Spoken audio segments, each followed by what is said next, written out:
there, this is Kieran from Family Homes. Today we are presenting this lovely 2-bedroom property in Kemsley and Grovehurst Road, recently renovated, so let's have a little look around. First off, coming through the front door, pristine property top to bottom. Carpeted stairs leading up to your landing, door there to the living room, and on your right hand side you've got a kitchen to die for. Recently renovated, this kitchen is amazing.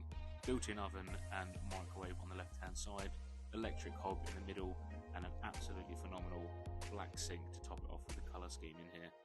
Moving on to the living room, very spacious in here, would suit a perhaps young family or even a growing family with the 2 bedrooms upstairs. Leading out into the garden, really nice space out here. Got garage access through the door just behind you there, and just out the back is a conservatory area ideal for a dining space. Heading upstairs now, these bedrooms are very big for a 2-bedroom.